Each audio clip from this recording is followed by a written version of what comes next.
In the 19th century, China was one of the richest and most powerful civilizations on Earth.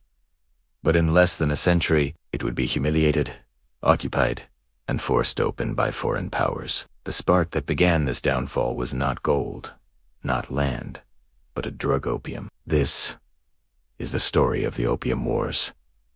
In the early 1800s, the Qing Dynasty ruled over a vast empire. China saw itself as the Middle Kingdom, self-sufficient and uninterested in trade with outsiders. Western nations, especially Britain, were eager to buy Chinese goods, silk, porcelain, and above all, tea. But there was one problem. China demanded payment in silver only. By the late 18th century, Britain's silver reserves were draining fast.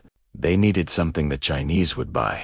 The answer came from British-controlled India, opium. British merchants began smuggling opium into China through coastal ports. The drug, made from Indian poppies, spread like wildfire. Millions became addicted.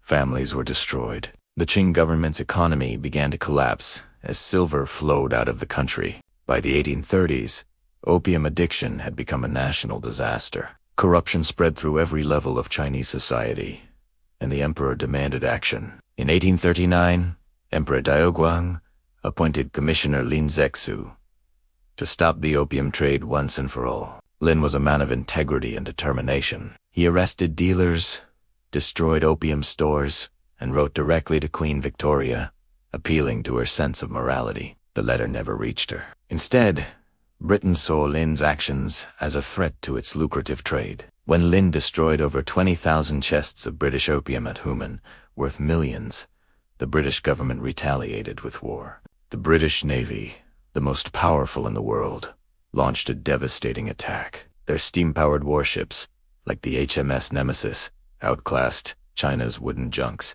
Coastal cities fell one after another. The Qing army, unprepared for modern warfare, suffered heavy losses. By 1842, the war was over. The Treaty of Nanking forced China to pay indemnities, opened 5 treaty ports to British trade, and ceded the island of Hong Kong. It was the first of many unequal treaties that would follow.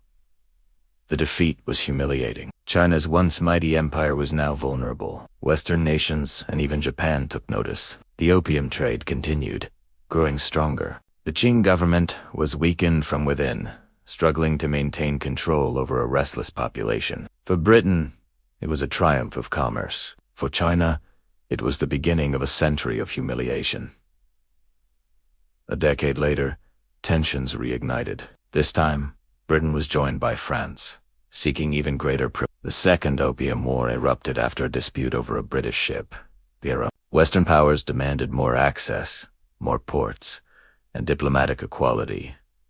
Things the Qing court refused to grant. The Allies attacked Canton, then advanced toward Beijing. In 1860, they captured the Chinese capital and burned the emperor. Ise Summer Palace, a masterpiece of art and culture reduced to ashes in revenge. The treaties of Tianjin and Beijing forced China to legalize the opium trade, open more ports, and allow foreign envoys to reside in Beijing. It was the final blow to China's sovereignty. Over the next decades, China would face internal rebellions, foreign invasions, and partition by imperial powers. The Opium Wars had not only weakened the Qing Dynasty, they shattered China's confidence and opened the door to foreign domination. The Opium Wars remain one of the darkest chapters in modern Chinese history. They marked the end of isolation, the rise of Western imperialism in Asia, and the beginning of China's long road to recovery. Today, the memory of that humiliation still shapes Chinese politics and national identity. It serves as a reminder that sovereignty lost to greed and power takes generations to reclaim.